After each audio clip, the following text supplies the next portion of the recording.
everybody. Welcome to the latest episode of the Rock Experience with Mike Brunn. On this episode, I welcome back to the show Tracii Guns, and we're going to talk all about the newest LA Guns album coming out, Leopard Skin. I think you guys are going to really enjoy this conversation. We had a lot to talk about and a lot to cover, so let's jump in and let's get started.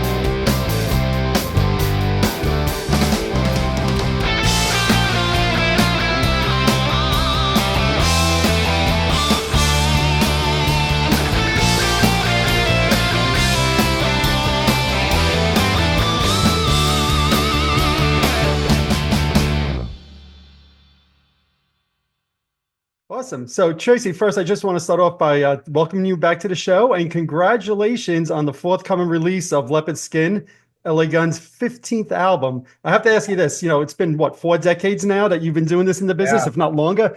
Do you still get excited over a new release, or is there like a nervous feeling like, man, I hope the fans embrace this new music? How do you feel?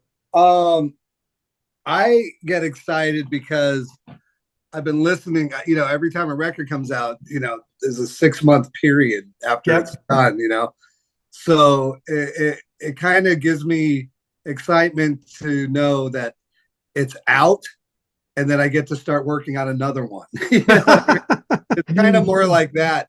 I hope the fans like it, but I mean, I don't really specifically make albums or write music or do anything specifically for fans.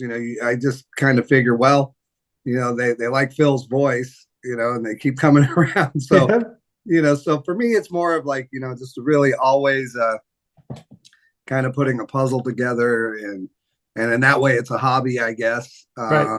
But yeah, I'm really excited, and we get to play new music live. That's all great too. Oh, absolutely. Now, like you said, you're already thinking about a next album, which blows my mind because this is the 5th LA Guns album in the last 7 or 8 years. Yeah. 20-year-olds would be jealous of you, I think, right now. Where do you find all this work ethic and energy? I mean, I think it's just, this is what I do. I mean, it really boils down to, I'm very selfish creatively, and that's how I spend my time is messing around with sounds, and then through messing around with sounds and listening to music, things kind of pop through. And if I didn't, record them, I don't know what I would do. I would definitely be crazier than I already am. Right. Now, I noticed on the credits on the album, as the last few albums were, all the songs are credited songwriting to the full band, right? But just walk me through, how are you guys putting these songs together? Are you all getting together in a room? Are you sending pieces to Phil? How's it going? Well, generally what happens is everybody has some form of complete music or an arrangement of a thing. We don't rehearse. We don't do pre-production the old-fashioned way. So what I'll do is Adam, our studio drummer, he and I will spend some time with some drum beats and some guitar riffs and stuff like that. And then I'll usually flush out, 6 or 7 arrangements, 6 or 7 songs, music only. And then I'll send those to everybody and, get everybody's input, what would they like to hear? What would they like to do? How would they change the arrangement? And that goes with Phil's co-writer, this guy, Mitch Davis, because he'll come up with like a melody idea, or Phil will like right away, like, hey, this needs to be longer, stuff like that. Sure. And then the arrangement becomes finished. And then, the remainder, like the next 3 or 4 songs, will be Ace and Johnny or Phil. They'll have some ideas, and then they'll send them to me, and then I will spend the time alone and kind of flush their ideas out. And then at some point, there's 11 songs, there's 11 things without lyrics, some vocal melodies and stuff like that. And then I start recording, then I start layering on top of the drum tracks. And then the other guys will come in and do their overdub parts. And during, that, whatever you call it, that process, that's when other ideas come in. Hey, we could do this here and do that there. And then Phil eventually flies to New York with Mitch Davis to Pool Studios, and they do all the vocal recording and finish up their writing and doing all that stuff. So it's really like two things coming together. Sure. So music happens. It's a big cake without any frosting on it. and then it comes back to me when it's completely done before we mix. And it's always just, an amazing time getting the vocals back. Right. So, I mean, it definitely sounds like it's a full band, although not in the traditional sense, like you said, maybe not the way you were recording albums in the 80s and 90s. Right. The full band's really working on these songs together. It is. And the way that Adam and I approach the recording is very loose. So, a lot of people say, wow, you get such a modern sound, but it sounds like a live band. And it's just like, well, it's just kind of moving things around so they're a little bit out of time and things, push and pull, and we don't correct a lot of mistakes, right. Stuff like that. Because LA Guns is generally a live band. You know what I mean? That's the vibe, a rock and roll band. Absolutely. So we take a lot of special care to make sure that the recordings sound like we're a band and not a bunch of Lego bricks put together. right. And it's real easy, that's the one thing is, especially since the lockdown of the pandemic, it gave everybody the license to do everything this way. Right. So now I just take complete advantage of it. And, I get to sit in my studio in my underwear. Oh, that's great. That's great. Now, I love the album title, Leopard Skin. So what does that mean to you, and who came up with that title? I did. I came up with it, and I got some boo hiss a little bit in the beginning. I'm like, really? Hey man, what, you want to call it the Black Album? Right. That was the initial idea, was to come up with some colorful name for the album, because we've had our share of clever names over the last 4 records, and it's a little boring to me, anyways. And so I figured that by having a record called Leopard Skin, obviously there's a great quote that comes with it, where a leopard can't change its spots, but all the spots are different, and all that kind of nonsense that makes sense. But also it really kind of puts an image back on the band, and it makes it fun for the fans that are enthusiastic about these kind of things. And I think Leopard Skin is really like a visual that represents rock and roll. Just rock and roll, and the album is very rock and roll this time. It is. And at the end of the day, everybody's embracing it and having fun with it. And people send me, in my private messages, pictures of them wearing leopard skin, or that's awesome. Somebody in line at Walmart or something wearing leopard skin. Hey, look. Right. And you're saying it's a visual, and I think it was like November, December time period. I saw pictures of you playing a leopard skin Telecaster, right? So yeah, you're bringing that in now, and I instantly had a flashback to the early '80s. I know Paul Stanley had a guitar. Yeah. And so, will you be playing that guitar out on tour? Yeah, I have a couple different leopard skin guitars. I have a Telecaster and a Les Paul. Oh, nice. So, but those won't be my main guitars. But I don't want to overdo it. Sure. Of course. But even Johnny Martin, he has like an albino leopard bass that he just had made and stuff like that. So yeah, we're having fun with it. I mean, the record's not even out yet, and people are really having a good time. And our next video is coming out for the song Lucky Motherfucker, which will be on March 6th. And that video is the most fun video we've ever made. Well, the last video was hilarious, I thought. And it was like a little poke, if you will, at those of us who are getting a little bit older or whatever. So I thought, and at the end, I know it said to be continued, right? So when did you say that was going to drop? It's part 2, comes out March 6th. Okay. And it's the first video really makes sense when you see the second video too. Okay. It's like, oh, to some people, but I yeah, these things are exciting for me. Right. That is awesome. I love the fact that all these years later you could have that kind of enthusiasm. Yeah, Now, last year when we spoke, we were talking about the Sunbomb album, right? That was yeah, coming yeah, out. yeah. And when we were talking about how it had an 80s metal feel, Sabbath, Mhm. Ozzy, all stuff we grew Yeah, up yeah, loving. To me, this LA Guns album, which I've heard an advanced copy of, has like a classic 70s feel, a little bit of Rolling Stones, yeah, AC/DC, Aerosmith, that sleazy Guns N' Roses sound, all mixed. Was that yeah. something you guys were going after for this album?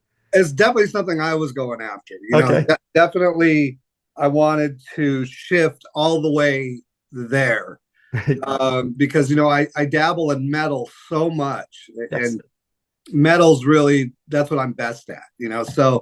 So rock and roll has kind of a simplistic thing that's very difficult to make sound original and different and putting those components together. So it's a little bit more challenging for me to write a simple song, Hmm. where with the metal stuff, it's so ingrained in my guitar playing style that just things just flow out there. But the rock and roll, I love it, but it's not something I sit around and practice. You Hmm. know what I mean? I don't practice the Stones and AC/DC and Right. Zeppelin. It's like those are that's my favorite music though. Right. So yeah. I mean, this was very intentional, and down to playing a lot of slide on the record. Um, Really being organic with the guitar recordings and stuff like that. Very low gain on the guitars. I mean, compared to the other stuff that's really high Right. gain. Right. But not to worry for people. I still have the same gigantic, shredder sound when I play live. Yes. And that's why I said to me, I mean, that's all of those 70s influences mixed with that LA Guns sleaze sound, right? So Yeah, it sounds like LA Guns, but to me, it was really good. It felt fresh. It felt new. It felt exciting. right. I mean, I think that's kind of the point from my perspective too. It's like I can't write another metal LA Guns record, right? Right. It's like I need something from my record collection, Sure. and this is the record.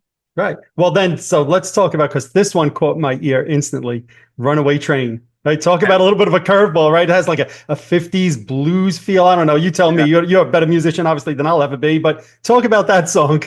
yeah. And everybody brings that song up. Uh-huh. My girlfriend and I, we have this stupid little thing we say when we get excited about doing something. We say, choo choo, let's get on the fuck yeah train. You know, and what happened was there's a television show called Reacher, and Reacher, the guy, he's obsessed with blues. Early blues from the 20s, 30s, and 40s. And there's a reoccurring song by an artist called Blind Blake, and I love Blind Blake. And so I went down a little rabbit hole, and I stole one of his tunings that he used, because just acoustic. Right. And I was messing around with the tuning, and I came up with that little, very Johnny Cash kind of thing. And then I just built, a whole thing around it. And then when Phil and Mitch got a hold of the music, and I told them, hey, we call this choo choo train, right now. And they came up with Runaway Train. Right. And, it's not a sound we've ever done before. Right. But it works really well. It still has my kind of stylistic, half step moves, and which are very metal. But it works really well within the sound of that song. And I love it's like an unexpected little curveball, except now that people hear these interviews, it won't be as much of a surprise for them. But to me, it was still an exciting, unexpected curveball. So I loved it. Now, you mentioned before, and I love this about LA Guns, you guys have not shied away from playing some of the new material in concert, right? Oh, yeah. So many of these artists that have been around 20, 30, 40 years lean on their old catalog only. Right. So I know your tour started in late April, and correct me if I'm wrong, I think in about 10 days you have the Monsters of Rock cruise, right? Will you be premiering any of the new songs? No, we talked about it today because on the Monsters of Rock cruise, we only get an hour. We only play twice.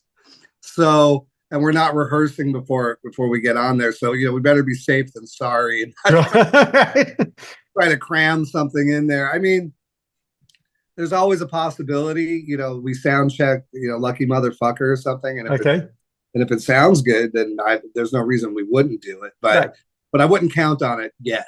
Yeah, but certainly I think starting the tour in late April, Oh yeah, then you guys will start introducing some of these new songs to the set list as well, right? yeah. I mean, and this will, admittedly, and kind of embarrassingly, this will be the first tour that we're planning on rehearsing a full week, and really looking at our set list and seeing what we can add that's new, and not just new from this record, but new from some of the previous recent albums. And it's going to be we got a lot of tour dates coming up, so we try to keep it fresh for ourselves from night to night. Well, so. Oh, that sounds awesome. Now, correct me if I'm wrong with this, right? This album's on Cleopatra Records. I think all your previous ones are on Frontiers, if I'm not mistaken. So that's right. Why the change? It's like, the music business is the same as fish, right? It's like, or guests, after a while, things get moldy, what I mean? And to be in a rock and roll band, everybody has to maintain the excitement and the vision, and and financial reasons too. You know what I mean? It's a new label that sees your past success, recent success they're gonna offer you more money. Right. You know what I mean? And we were at the end of our Frontiers thing, and they were going through some heavy staffing changes. And it was just the perfect time for us to kind of go, okay, let's try something else now. Right. Okay. Now, I remember in 2022, when you guys changed management, I remember reading an article where you said you were concerned Phil was going to leave the band because, so was there any concern on your part that, oh no, if we change labels, the band might kind of break up again?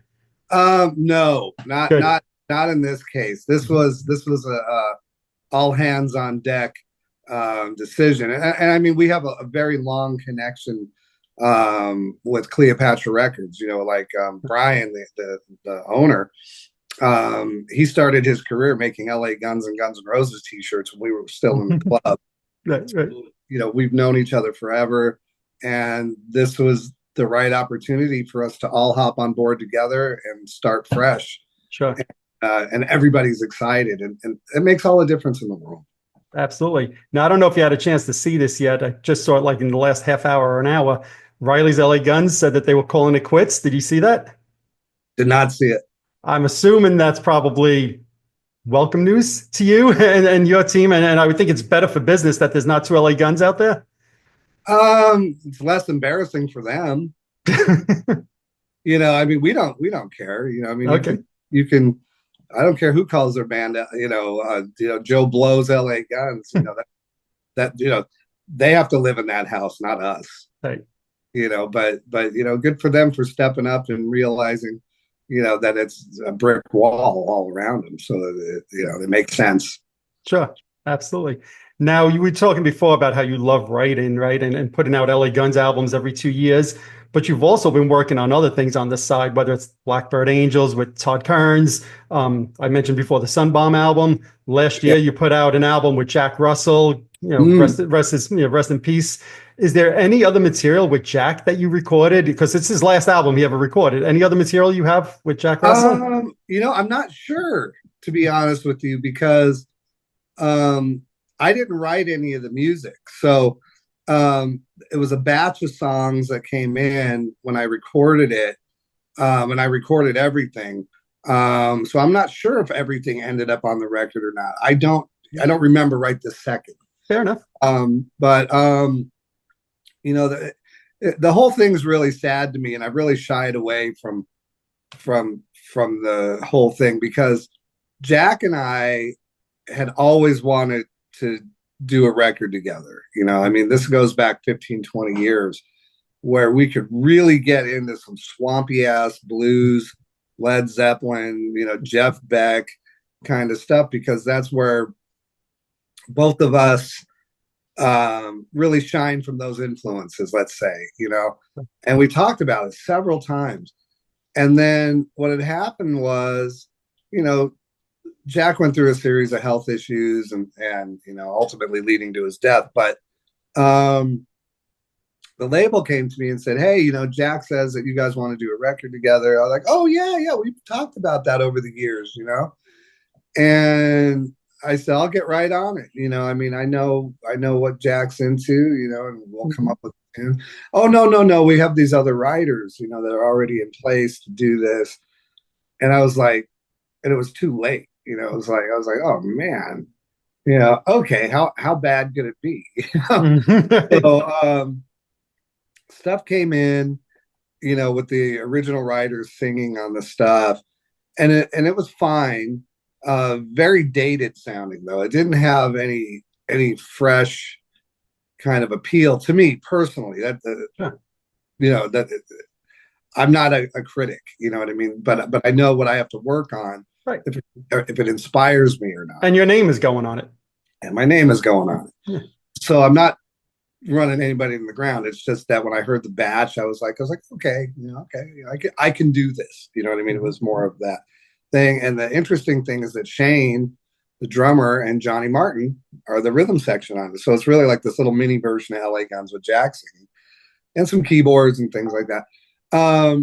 But when Jack sang on it, which is kind of like when Phil sings on LA Gun songs, it becomes Jack Russell. It becomes Sure. identifiable. And that's when I really started loving the songs, Mhm. because I was like, oh, Jack's voice, and so melancholy, and he just has this great vibe.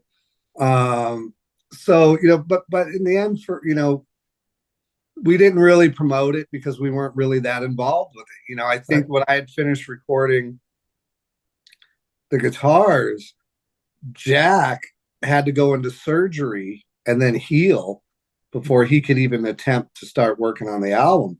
And that was an 18-month process of just Right. getting him back to the point where he could sing the album. So, it came out and I think it was really well received. I think people really liked it. And then he died, Mhm. and it's just like, fuck. That's Yeah. all I can say is Mother Nature does not care about us. You know what I So mean? true. Sad but true. Yeah. So yeah, we're not gonna. I don't think we're gonna hear any more Yeah. stuff. I'm sure there's great white stuff that's unreleased and Right. whatnot. But But yeah, nothing. that's Right. just yeah. Not. I don't think there's anything we did. No. Fair enough. Now, I love that, you've been showing up in some documentaries, most recently, I think the Nothing But a Good Time Yeah. documentary. And this always blows my mind. Somebody like yourself who comes from that late 80s scene, you said in that documentary that you kind of thought the whole grunge thing was good for music. And I'm always surprised to hear 80s guys say that because, let's be honest, for many bands, it kind of wiped them off the map. But how do you think it would have been different for LA Guns had grunge not come around?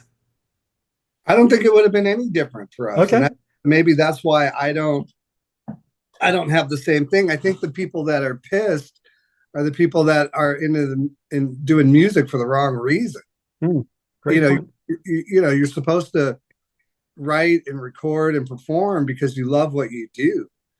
The audience isn't important. The audience is a bonus. Right. You're lucky if you have an audience. You know how many great musicians there are and Mm, bands. true. So all the whiny bitches out there. It's like, oh, sorry. Hmm. You know, Yeah. like and the way that I look at it too, if you want to look at from a real practical point of view, is like the 80s thing just turned into a wild party basically, right? Like that was the perception. It was like, oh, woo, all this shit. And then the grunge movement or whatever you want to call it, it was just the hangover. You know what I mean? It was Very like true. like okay, we're tired now. Like Right. I got bills and relationships and people relate to that. People relate to a good time and they relate to a bad time. Yeah, And music really is that kind of emotional background sound. You know what I mean? It's like, absolutely. when we're 15 through 22 and we break up with a girlfriend or something and we're sad, whatever music's playing, when we're 35 and we hear that music, we're like, oh yeah, Right. You're brought right back to that time again. Yeah, so yes, Nirvana and Soundgarden and Alice in Chains and Pearl Jam and all these things, it was musical expression. How can you go boo hoo at something that, and more so than anything, those bands were not initially in it to be rock stars. Right. So they're really doing it for all the right reasons. And boom, it happened. And the same with Pantera. They changed the landscape in a way that was so refreshing for me, especially when I first met those guys, right in the beginning. And they were like these super happy Van Halen-ish kind of dudes. Yeah. And they're very open and transparent, and they weren't snotty, and they didn't have this kind of machismo kind of thing going on. Even Phil's like that, Anselmo, man, he's fun. I mean, he's funny. And I always appreciated the guys that are just really doing what they love, because it really shows. Right. Yeah. It really shows that they love what they're doing. And to that point, I mean, so you're in the Nothing But a Good Time documentary, and I think coming out soon, that there might have been like a preview recently. I Was a Teenage Sex Pistol, and you're involved in that. So talk about, I mean, the 80s hair metal, and I use quotes for that, right? Yeah. And the Sex Pistols are very, and I happen to love both. I love the Sex Pistols, I love grunge, I love the 80s. So I love that you're involved in all of that. But I mean, were you a Pistols fan growing up also? Yeah, I mean, I wasn't, to be honest, I wasn't so much a fan of their album, because I was really into punk rock when that came out. And there was other stuff happening here the same time the Pistols happened. And the music that I was listening to was much more aggressive than the Sex Pistols. The Sex Pistols kind of sounded like the Rolling Stones with a snotty singer to me. You know what I mean? Sure. And like very, very rock and roll. And Steve Jones is more than an adequate guitar player, et cetera, et cetera. Where a lot of the stuff I was listening to, like the Germs' first record, for example, with Pat Smear, whereas he's just going for it. And then, came up with a riff for Richie Dagger's Crime. And when I heard that, I'm like, that's very prolific. So, but the thing about the Sex Pistols, and particularly that documentary, is about Glenn Matlock. Right. And Glenn is the songwriter in the Sex Pistols. Most people don't realize that, because they think stupidly Sid Vicious, right? Which is not the guy. No, not the guy. Exactly. So my hobby is music history, and it always has been. I love how everything comes together and who did what and all these things. And LA Guns is half the LA punk scene. You know what I mean? It's not just, a Motley Crue ripoff. It's half a Motley Crue ripoff, because like that's what I was into then in the very beginning. But the rest was, certainly a long list of, British hardcore and American punk rock and stuff like that. And so, yeah, being able to be involved in different documentaries where I'm knowledgeable enough to have valuable, kind of not so much an opinion, but some information, Right. And it kind of, those are the things that validate me personally more than anything.